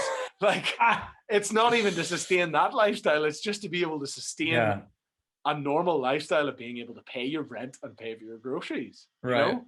And that's a broken model. Like, if people signed to major record deals can't even afford that, then how on earth are the people who are only getting 1,000, 10,000, 100,000, 1 million streams sometimes, how are they supposed to sustain themselves without some kind of side hustle? I had a really interesting conversation recently with a guy called Mike Malinan. And Mike, for anyone who doesn't know, he's been the drummer on my most recent album project that I'm currently working on. He actually was a drummer with a rather famous rock and roll band by the name of the Goo Goo Dolls. We had a conversation. A rather famous rock. A rather famous rock. You know, you may have heard of them. You may have heard of the Goo Goo Dolls before from such songs as Aris. Mike toured the world with the Goo Goo Dolls for 20 plus years. He has been a professional musician for well over 2 decades now. He left the band, I don't know, maybe 5 years ago now at this stage. He ended up being out of a job after he left that job. Not that he left that job. I don't entirely feel comfortable in sharing or divulging any of the information behind the scenes in that. But when he left that job anyway, he was out of work for 1.5 years, 2 years before he landed a gig with a classic country artist by the name of Tanya Tucker. During that 1.5 or 2 years, he relocated from LA to Nashville. And he actually started working for, I think it was like UPS or a delivery company. And he got a job with this delivery company, working as maybe a delivery driver or whatever it was. And during the course of the time that he was working with that company, he said that they started to offer him, they saw potential in what he was doing, and they started to say, you know, you could actually make a career out of this. You could work in management in this. And he was tempted to walk away from the music industry entirely after 2 decades and just go and work for UPS. After touring with one of the biggest rock bands maybe ever, just decided that maybe he should go and work for UPS instead. Maybe that would be a better way of making a living, and that would make him happier. And I remember having a conversation with him. I always thought that was really crazy, like to be content enough in yourself to say, I'm going to walk away from one of the biggest rock bands ever and go and work for UPS as a delivery driver. Like, that just seemed like a very humble approach to life to me, and I couldn't entirely wrap my head around that. And I remember having a conversation with him once, and it was just before this whole coronavirus COVID-19 pandemic kicked off. And he said, oftentimes musicians seem to have this like mentality where they think they can't make money from anything outside of music. It's like this ego pride driven thing where they think that they're not a real musician unless they make their sole income from music. And that really struck me, because at the time when we had that conversation, I was one of those people who had that sense of ego and that sense of pride where I felt like I needed to make every single penny that I earned in my life from music. And I wasn't a real true musician unless I was making all of my money from music. That's interesting. The funny thing is that I think regardless of what level people are at in the industry, and people have this perception of musicians and entertainers where they think that they make a lot of money and they live these lavish lifestyles, a lot of the time that's not the case at all. There are plenty of hit songwriters and plenty of artists who have number one hits who end up having no money whatsoever because they end up signing shitty deals through management maybe that have taken advantage of them, or record labels that have taken advantage of them, or publishing companies that have taken advantage of them, and they just end up with no money. There's a lot of money that's generated from the stuff that they create, but it doesn't go into their pocket. It goes into somebody else's. Right. And I think that it's interesting just when you talk about, obviously recently you've been working for a friend who owns a roofing company. Right. And even though that's completely outside the realms of music, bartending, even the previous job that you had, pretty much outside the realms of music, apart from the fact that it was in a music bar and there was a lot of writers' rounds and stuff being hosted there. Yeah. It's just interesting how oftentimes we don't feel good enough because we're not sustaining ourselves with this thing that we really love to do, regardless of the degree of freedom that we have in our lives or the money that we're able to make, which I know that you made very good money bartending. And I know that it gave you a lot of freedom. Like, you didn't have to work particularly hard. You had a lot of free time during the week outside of your bar shifts. You enjoyed your bartending job for the most part, aside from the fact that you say it was a distraction. You did enjoy it. And you enjoyed getting to meet people, because I know you've got a big heart for people and you've got a real passion for community and all of those things. And that kind of fitted in with your personality perfectly. Right. I don't know where I'm taking all of this stuff. I'm just kind of talking in the hope that it's going to take me somewhere. But I just find it interesting how we often have that idea. And it's only really been very recently with this whole pandemic situation that I feel like I've broken out of that feeling that I need to make money solely from music in order to be a musician, in order to truly be an artist. Right. Because I think that's a fallacy. I don't think there's any truth or any weight in that. I think that that's an ego thing, and that's a pride thing, and that actually holds us back. And I've found personally that the more I've allowed myself to step outside of music and consider other avenues and other things, and we've been talking about some business ideas and business ventures that we might undertake at some point or another, which are really exciting, which are still within the realms of music, but we're opening ourselves up to ideas outside of being artists independently, which is really cool, and that really excites me. But being able to explore those other ideas and those other ventures, I found recently has really freed me up mentally and has actually improved my creativity and helped me to feel even more liberated in the stuff that I'm creating in a lot of ways. Yeah. And I find that to be a really interesting, it's been a really interesting experience, just kind of following along with wherever my mind goes and following those ideas and letting those ideas evolve in their own time. And I know at the moment we're talking about starting a new band venture, And Oh, yeah. you're actually talking about like going back to your kind of Celtic roots where your music experience all began, Right. and developing this new kind of Celtic fusion band in some ways, Hmm. where we're going to write some songs for this new project and hopefully do some touring and play some Irish festivals and stuff over in the US in the future, which is a Right. really exciting project. But for the two of us, part of the thing that kind of excites us most about that is the fact that it's not going to be our sole focus. Mhm. And all three of us that are involved in it, myself, yourself, and Diana Ladio, who's Diana, another yeah. good friends of ours, all of us have our own independent projects. And we know that this isn't going to be the sole focus for any of us. This is just going to be this little side thing that we're going to do for fun at times. And Yeah. there's something really cool about that. And for me personally, there's something really exciting about that, in being able to venture into a new area that I haven't really explored an awful lot throughout the course of my career so far.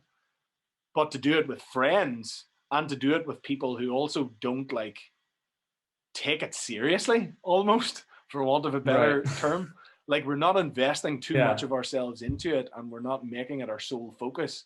And so we're just Mm. allowing ourselves to have fun with it. And Right. there's something really cool about that fact that we're not like trying to make anything in particular of it. We're not trying to make a lot of money doing it. We're not trying to get a record deal Yeah. doing it. We're not trying to get sync deals doing it, any of that stuff. We're just doing it for fun to see where it kind of goes.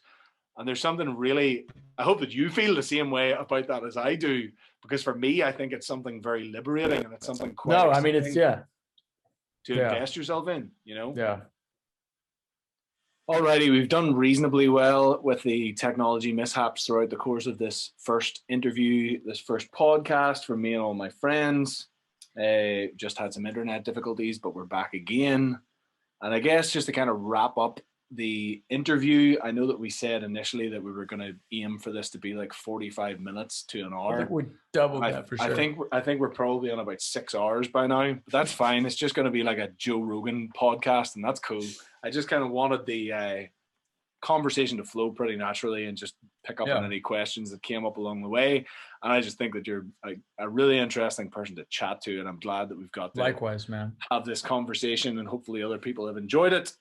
To wrap up the whole thing, we've been talking about moving forward, I guess, in some ways. We were just touching upon the idea of how we all have these kind of side hustles that we do along the way that don't necessarily feel like exactly what we're trying to do, but they help us to continue doing the thing that we're striving for a little easier. And so I wanted you to share a little bit, I guess, about, I know very recently you've had a pretty life-changing experience, Mm-hmm. particularly with regards to your faith. Mm-hmm. And I wondered if you would maybe touch upon some of that experience, For sure. and touch upon whether or not you think that that's going to impact your life moving forward in a career sense.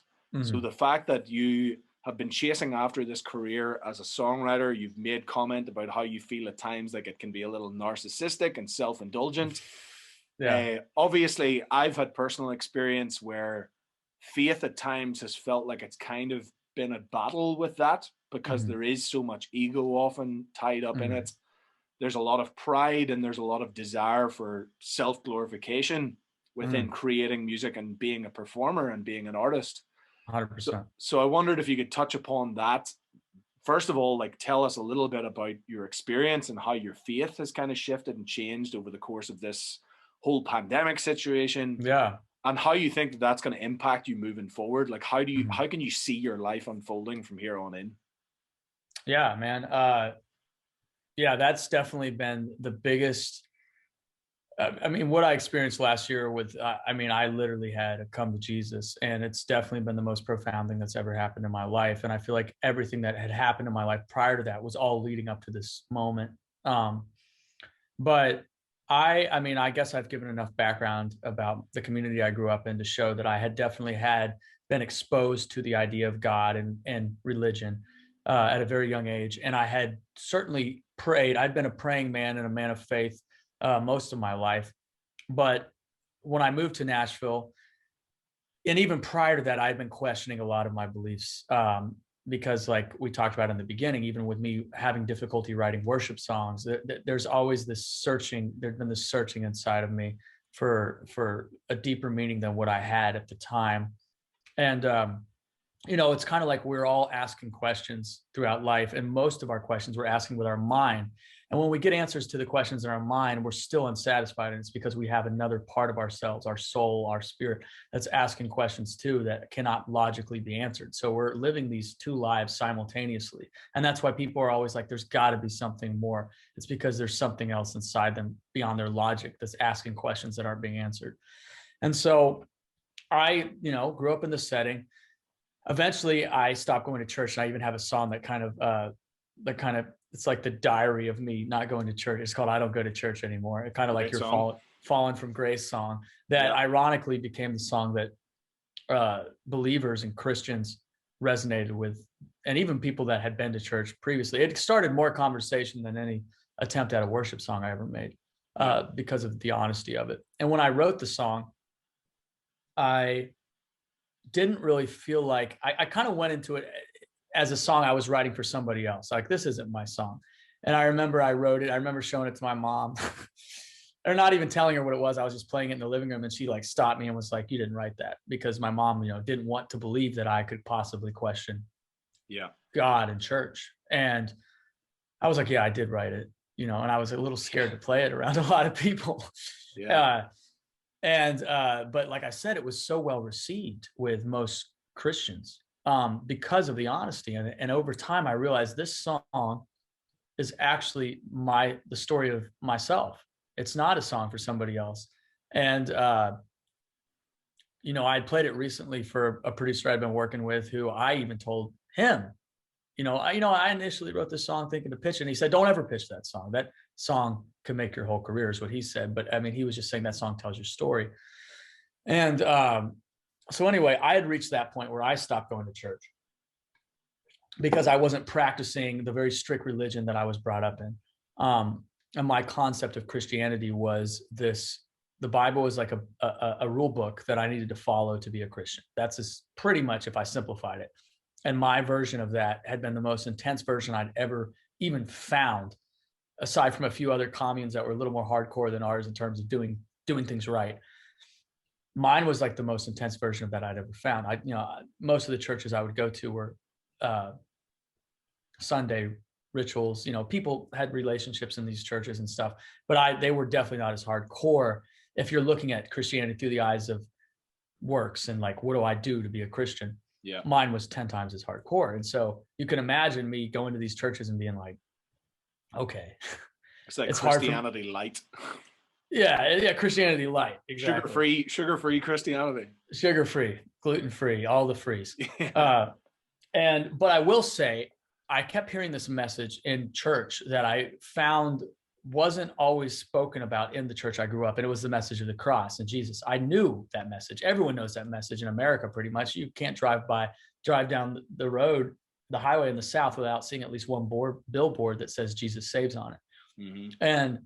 But that concept still wasn't personal to me. If I had to be honest with myself, and I was at times, I didn't think I needed to be saved from anything. Everything I saw in life was something that I could overcome myself without Christ. But it was because I had the complete wrong perspective on what I needed to be saved from. And I'm actually working on a book about all this now, but just a completely wrong concept. And so I started getting this idea, and I remember talking to one of the elders who I had been, actually the guy that gave me the job back in Selmer, who was one of the big teachers in our community. I remember saying, you guys didn't talk a lot about Jesus. I hear about him in every church I go to. We talked a lot about the church, about what it meant to be a Christian by our definition of being a good Christian. But Jesus and being saved, that whole concept wasn't, I was even baptized in that community, and I felt like I was baptized into the community, not into Christ. And that was what I was so conflicted about, because I didn't know if I wanted to stay with the community. And so I was kind of sort of almost talked into being baptized then. And so what it took for me was, it took me writing a song like I Don't Go to Church and actually living that out. Because one of the first lines in the song is, there used to be a Bible on the desk beside my bed. Now there's half a bottle left of whiskey there instead. And I remember waking up and seeing a bottle of whiskey on my nightstand. And my Bible was actually probably on the nightstand too, which was ironic. But the whiskey was something I was going to more than the Bible for sure. And I remember like every line of that song, I started to think about it, was actually my life. I used to spend my Sunday morning sitting in a church listening to sermons full of faith and grace and works. I wonder if they know me now if I came through those doors, but even more powerful. The line that was even bigger was, I wonder if they knew me there before. And it was kind of like, who am I? Why did I do these things? And I started asking this question, the question of why, the power of why. Why do we do what we do? Even the good things we do. You can trace them all the way back to why you do even the most righteous things you do. And half the time, they're self-serving. Yeah. Everything leads back to yourself. We're survivors in this world. Our physical beings are bent on getting as much as we possibly can out of life for ourselves. That's just how humans are wired. Animals are wired that way. Everything's wired to be a survivor. And so the whys to all the things we do will trace themselves back to us. And so I started to notice that. And also, I learned a lot from working in a bar. I learned more about people from working in a bar as much as I learned about people being in a church. And I started to see the similarities between bars and churches. And that's actually one of the biggest inspirations behind my song, I Don't Go to Church Anymore, is I started seeing that people's morality was oftentimes inconsistent with their love. And God is love. That's how he like John says that in the first letter he wrote, is that God is love. And I was actually writing this today for my book about love, and that if you look at love, love is something that you can't explain. You can't see love, but you know it's there. You can feel it. And, you know, it in a weird way, love, you know, goes beyond logic. It goes beyond all the questions. Your mind everything is somehow satisfied. When you love a person, you can't even logically explain that. You can't explain, I've been in love with people who didn't love me, and I haven't loved people who did love me. And it's just, love is a strange force. And you start to realize, and you start to have faith in love. And you're like, wow, maybe God really is love, because it sounds a lot like God when you start to see the two, about how you can't see them with your eyes, but you know they're there. And love is the same way. I couldn't tell you, oh, there's love. No, I would just say, I felt it. I know it's real. Yeah. And so I was literally writing that today, but I started to see in the bar that the most moral people weren't oftentimes the most loving people. It was very inconsistent. Whether you went to church and you were loving, I would meet these people who were living a moral code that went against Christianity, but somehow I was like, man, that person, I just feel love in that person. What is going on here? And so that honestly, like, kind of made me go, I want to get out of church. I want to get out of everything. I want to stand back. I want to examine it. And for the first time in my life, I want to give myself complete freedom to do whatever I want. And I mean, my conscience, because it had been built in this environment of strict religion, was always fighting me. And I started practicing things that were against my Christianity as I knew it before. You know, I partied a bunch, whatever it was. But I found, and I hear a lot of Christians that left Christianity say this, I felt freedom when I left religion. And I felt the same thing, but that's because it was the wrong kind of religion. Religion, and it even talks about it in the Bible, when Jesus is introduced in the New Testament, and they're all going out and they're telling people about Jesus. You have the Jews that are fighting this message. The Jews hated Jesus more than anybody else. And the Jews want to put up this works-based theology on everybody, that, like, Paul specifically was talking to the Gentiles about Jesus. And the Jews are following behind Paul going, no, you need to do all these things. And he describes it as this heaviness, as this burden that they're not meant to carry, that Jesus, there's freedom. And so anyway, I understand now what that is, that when you leave religion, you're like, oh my God, I feel such freedom. Now, the thing about that is you start to do whatever you want. And then you find, once again, you're weighed down by something, which I call sin, and people hate that word. But I see sin now as a virus that's always prevalent in you until you find the cure for that virus, which is Jesus. And so you have this why factor, this motivation. What makes you do what you do? What makes you decide to walk away from religion just as much as what makes you decide to hold on to cling to religion out of, fear. And there's always this why factor. And so here I am in this bar, I'm removed from church, I'm seeing the similarities, I write this song, I detach myself from everything, I do whatever I want. And suddenly, and then for the first time I experience love. I fall in love with a girl, and love will teach you more about God than anything else. And so I'm in this relationship. She breaks my heart. You knew Warren, you knew the girl I dated or whatever. But it was interesting how I'm in this unhealthy relationship, and when I'm holding on to it so tightly because of love, it breaks my heart. And it showed me the insanity of love. And when the breakup, honestly, and between the breakup and COVID, it literally put me in the perfect storm to find Christ. And I just, more than ever after that breakup, I made the mental decision, I'm going to do whatever I possibly can to make myself happy. And, I started drinking a bunch. You actually stayed with us during the beginning of COVID. So you saw me pretty much at my lowest point. And it took me on a journey, and I ended up in a situation, without going into too much detail, that I finally hit what was my very shallow rock bottom. Everyone has their own rock bottom. I don't think mine is as deep as some people's, because I'm an artist. I'm a fragile human being. And I crashed into this rock bottom where I felt like I was, for the first time in my life, I truly hated myself, because I had hurt more than just myself. And I felt like I was watching my life play out like a movie, and I was the villain in the movie. And prior to that, I'd always felt like I was the good guy. I was saving people. I was just a good person. And I no longer felt that way. And I felt so empty, so lost.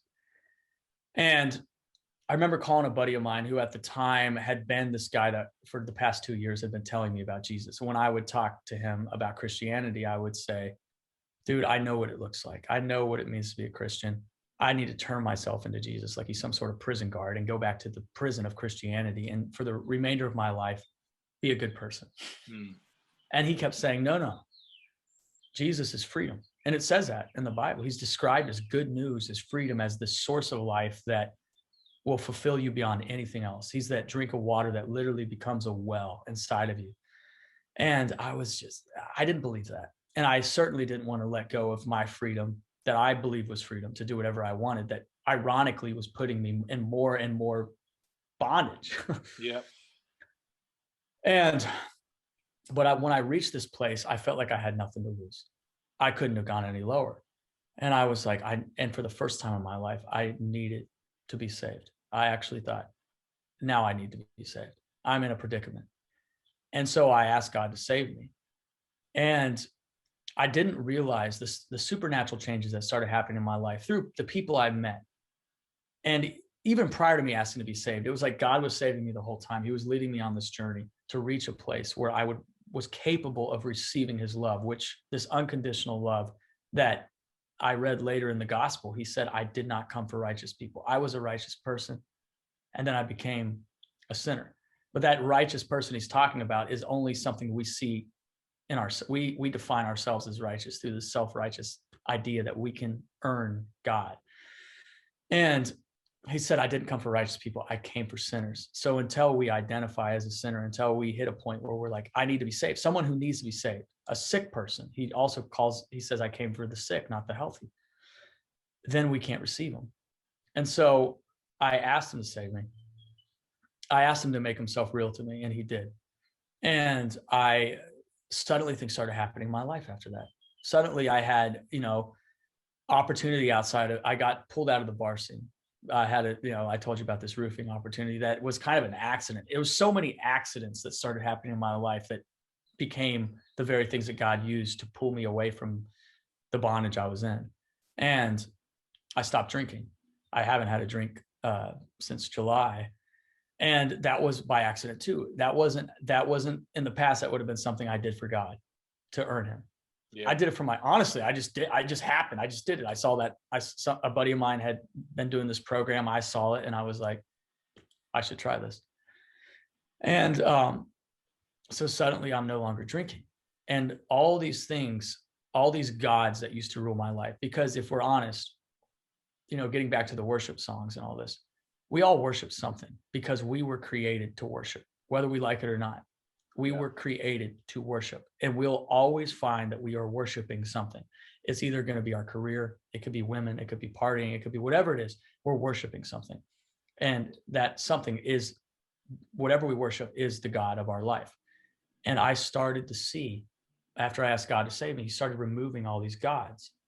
And for the first time, I hit a point where I suddenly was worshiping God. And I suddenly recognized that Jesus had come into my life. And all I can say is he lived up to everything that he said he was in the gospel. I felt fulfilled. And I suddenly felt this force inside me that loved people for no reason. It wasn't my love. Any love that I had was always conditional, but I suddenly was loving people. And I didn't have to, my testimony, I didn't have to defend it. I didn't have to defend God to people. It didn't feel like this obligation to tell people about God. I honestly wanted to. It was like I had found the cure to a virus, like COVID. If you found the cure to COVID, you wouldn't be sitting at your house going, I probably should tell people about this. You would be running to people and being like, oh my God, I just found, and that's how I felt about it. And I actually wanted to tell people about Jesus. And it was bizarre. And it was not religious. It wasn't some man-made theology that I had to somehow convince people to believe. I knew that they had to find him personally. And all I could do was share the news with them. And God has to bring them to the same place I was in, where they needed him in the context of a savior before they could ever receive him. And so none of this is anything I can do. All I can do is tell people. And all I can say, man, is I found freedom. And I did, like, when you said, did that affect my career? I believe it has. And I found myself writing, I've written some songs that in some ways are worship songs that don't feel forced. I'm actually worshiping because I feel like I want to worship God. I feel like I love God more than I love the things I used to. And suddenly I understand the order of creation, that we were created to worship, and we all oftentimes are worshiping the wrong thing, which leaves us unfulfilled. And when we are worshiping the right thing, everything else falls in order. Suddenly the gifts that God gives us are no longer the gods of our lives. They're just gifts, and they're in their proper context. We can get the most out of the gifts. And I see music now as how self-glorifying of a career it can be. Like, it's like everything in music is like forcing you to glorify yourself. Like, you have to get yourself, you, and all these things that society's putting out. Self-help, the word self, you will see it in everything, like as if you can help yourself out of this thing. And I don't believe that anymore. And so, yeah, I definitely, a buddy of mine asked me last night, what do you want from life? And I just kept saying, dude, I want God's will, because I realized the things I want and the things I need are usually not the same thing. I don't trust what I want anymore. And he was getting so frustrated with me. He's like, no, what do you want, man? I hate that answer. I'm like, dude, I don't know what to tell you. Like, it's a genuine answer. What do I want?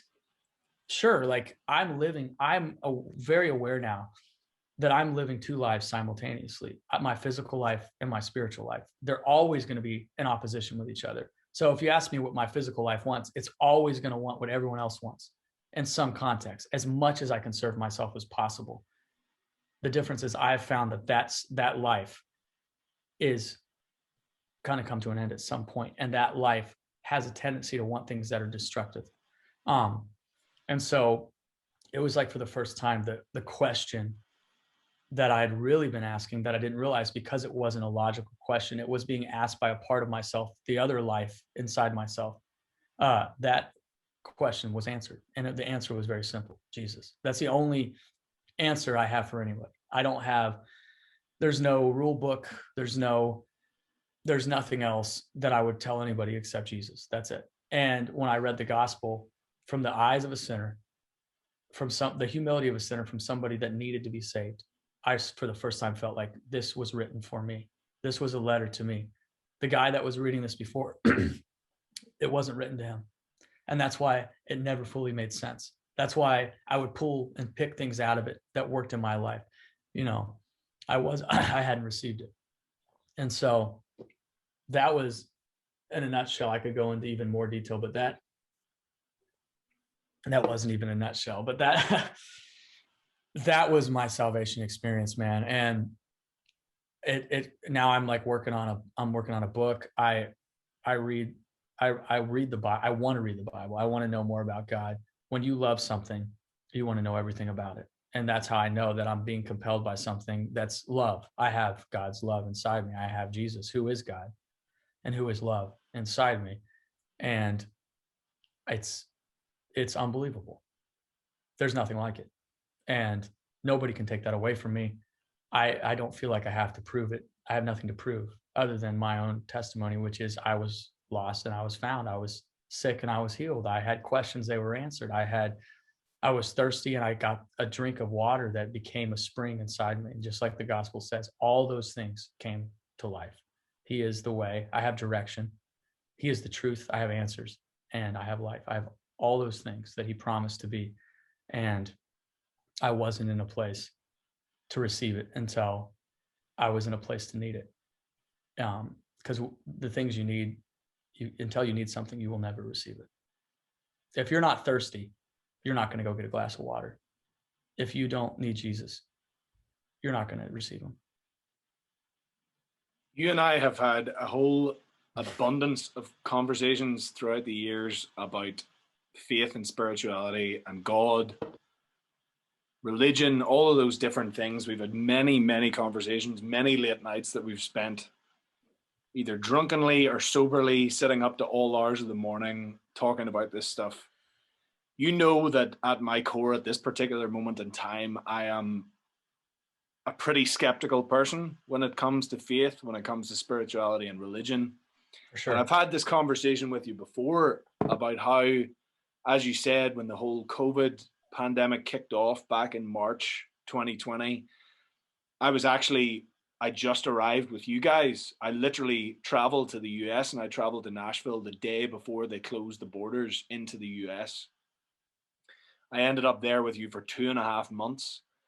And during the course of those 2.5 months, you were, as you have described, in probably one of the darkest places that you've ever found yourself. I remember being there in that time and wishing that I had the things to say to you to be able to bring you some kind of peace and contentment in the situation that you find yourself in.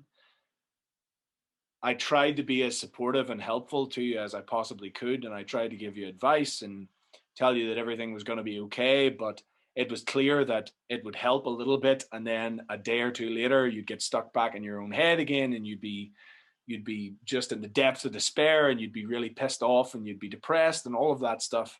And it was a very difficult thing to watch you going through that.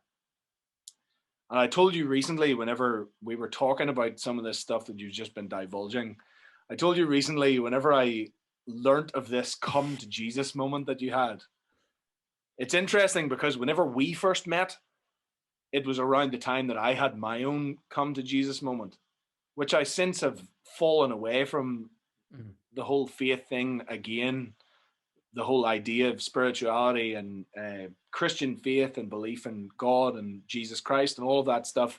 It's been something that has now lost relevance for me personally. But when we met at that time, I had that very same feeling of peace and contentment that came about through realizing the sin that was in my life and the things that I needed to face up to and the ways that my life needed to change in order to make my life better. Mm-hmm. I completely understood that sense of peace and contentment that you were experiencing when you had that come to Jesus moment.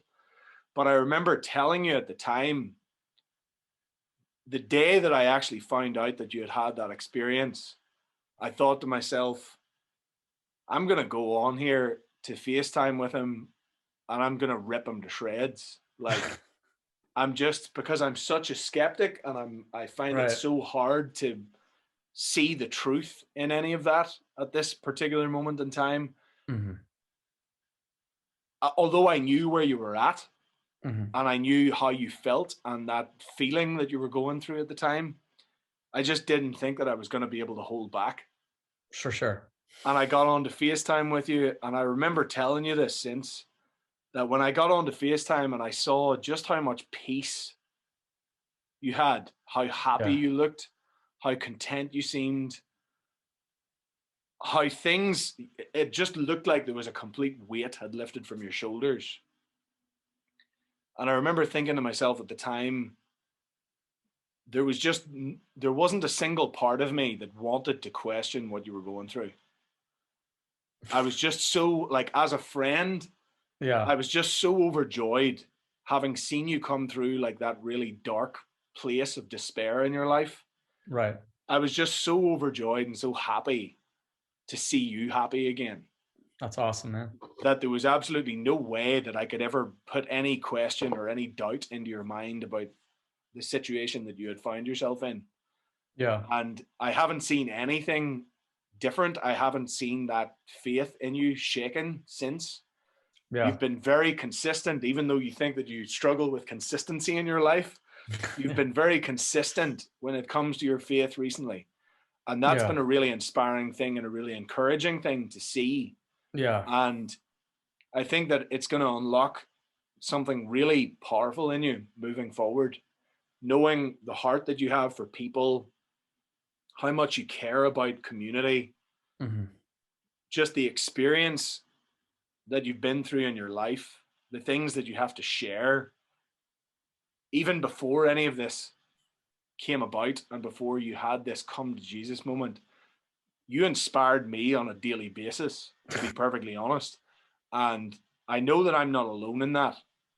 I know that there are many people who really value your friendship and value the insight that you have to life. They value the way that you make them question their own existence, and the fact that you're very brutally honest with people a lot of the time, about where they're at and the things that they're going through, and helping them to face up to the truth in their life.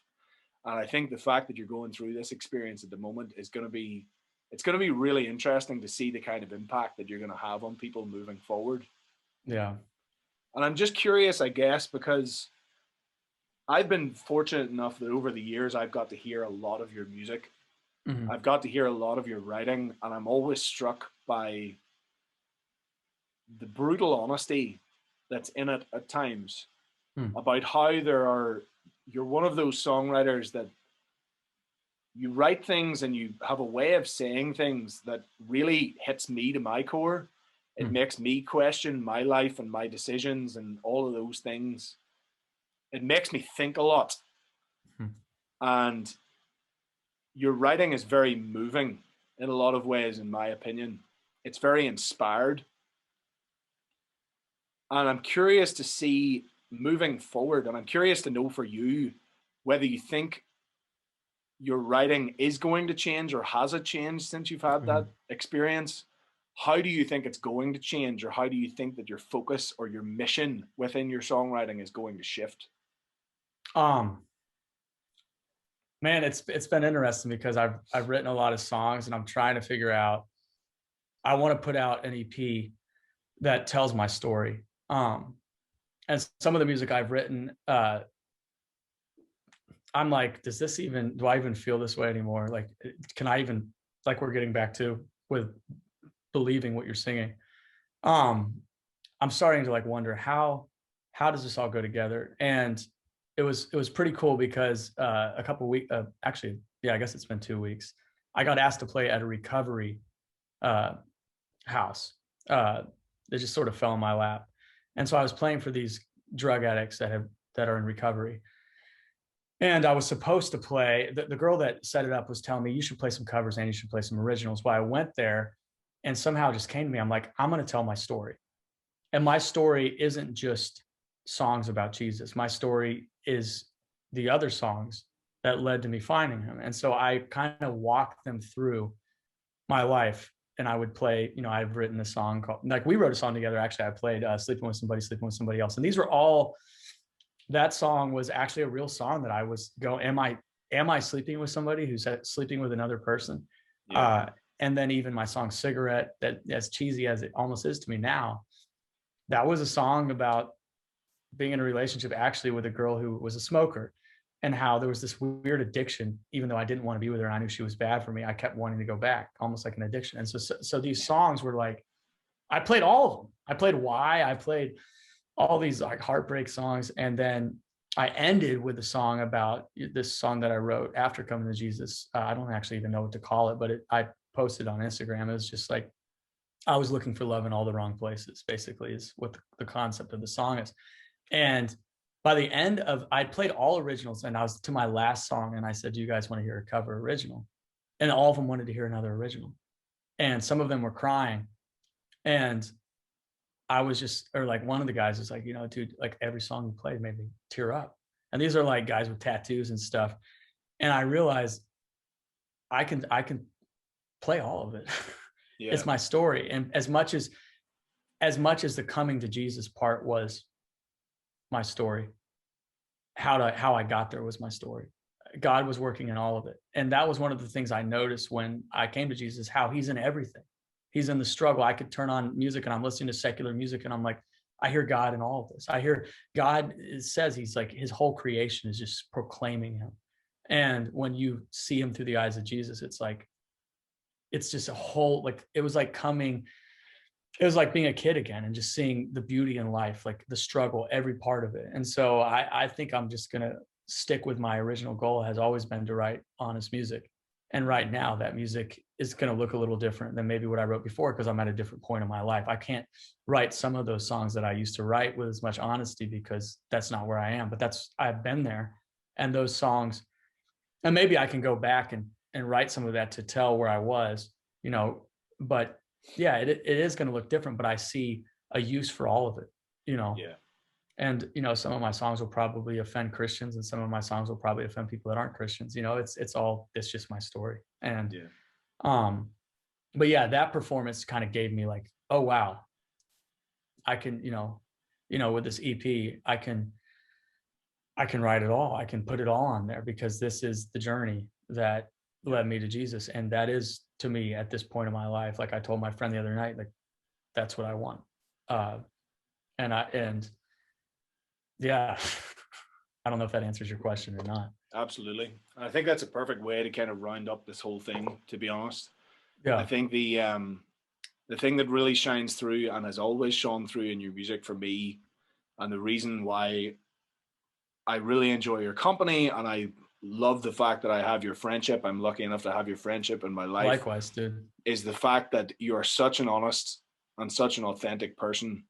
And Mm-hmm. that has always shone through in your songwriting. It's always shone through in the way that you project that out into the world and you project yourself out into the world. I'm incredibly excited to see how your career unfolds over the next few years. I am absolutely convinced that you have huge things ahead of you that you probably can't even fathom. And if those huge things don't end up unfolding, my faith in the music industry is going to be completely obliterated, because quite honestly, you're one of the greatest songwriters I have ever had the pleasure to meet or hear perform or to be able to work with. And I think there just are some really spectacular things that are going to lie ahead of you. I am really excited to hear the stuff that you end up writing off the back of all these experiences you've had this past year. I'm really excited to read this book that you're actually working on at the minute. I think that's going to be really cool when it finally comes together and you get that finished. I hope for anyone that has stuck through what is now probably 2 hours 45 or 3 hours of this podcast, if you have stuck with us and you have been listening to this, I really do encourage you once again to go and check out Josh's music. You can find him on all major digital streaming platforms. His artist name is Yakyn, YAYKN. It's always a tricky one. YAKYN, yeah. Yeah. Yes. It's always a tricky one to spell. It's a tricky one to wrap your tongue around. But yes, please do go and check out his music. His 2 singles that he's released to date, I Won't Let You Go and Robot, are 2 phenomenal songs. The production on them is great. The writing on them is great. His performance of them is great. He has an abundance of songs that are just as good, if not better, than that sitting in his catalog at the minute, waiting to be released. And I am so excited for the world to get to hear them. I'm excited to get to hear them finished. I'm really excited to continue working with you in future. I hope that once all of these restrictions and things start to lift a bit more and travel becomes more of an option, that we're going to get to spend way more time together in person. Likewise, man. Whether that be in Nashville or whether that be here in Ireland at some point. thank you so much for taking the time out of your Dude, this was day. awesome. Dude, this was awesome, man. And I would say the same about you as far as being a person that's very honest and authentic. And I think that's the best way to live your life. And honesty is one of the only givens that we have. Like the truth is just the truth. And the people that are the most honest, I think, find the answers Agreed. they're looking for. Yeah. Josh, thank you so much for taking the time to sit down with me and be my very first guest Yeah, on man. Me and All My Friends. It's been such a pleasure talking to you. I knew that it was going to be a lot of fun, and I'm really, really glad that we got to finally sit down and do this. I've had this idea for so long to start doing this podcast, and I'm just delighted now to have gotten it kicked off and to have you as the very first guest. No doubt you're going to be on it again at some point in the future once you get some more songs released, or once you finally finish this book and get it published with HarperCollins or one of those major book publishers or something or other. Thank you so much for being here. If you guys have stuck with us and you've listened right through to the end of the podcast, thank you so much for listening. I hope that you found it informative. Please do go and check out Josh. Check out his website. Check him out on Instagram. Follow him. He's got a bunch of really super exciting stuff coming over the next few years. I can guarantee it. But yeah, thank you all for being here. Thank you, Josh, once again for giving up your Thanks, time. man. No, dude, it was my pleasure, dude. This was awesome. I'm glad. I'm really glad that I was able to get you on for this, because I just knew your story has always been just so fascinating to me, and we could probably go on for another 10 hours talking about different things, because there's just so much. We've had a lot of experiences. Yeah, this is a pretty condensed version of the whole thing. But maybe one day we'll sit down again for another episode of Me and All My Friends, and we'll get to chat through some of those other crazy experiences we've had over the years together. Yeah, we should. But yeah, thanks so much again for being here. Thank you for watching, everybody. We'll have another episode of Me and All My Friends coming at some point. But thanks for being here, and we'll see you all again soon. All right. Bye. Thank you.